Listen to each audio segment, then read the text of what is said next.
that I go into the bridge, if you already know how to do it. And then the second time you add this move and you don't place the leg down on the floor. Let's take a look into it. So, meio de frente. Same. Now from here, bridge.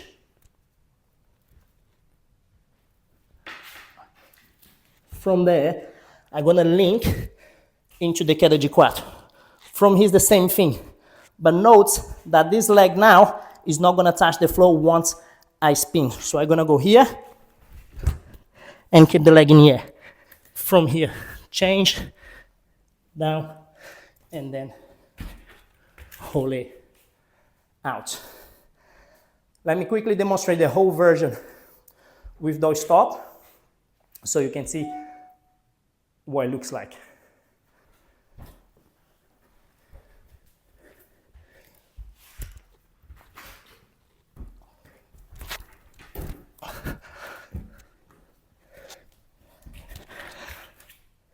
Nice, everyone. I hope that you liked it. All those other moves, we have got the tutorial separately in the school flow. All you have to do, click the link on the description, have free access so you can check all the movements, including this move just now. I hope to see you there and see you soon.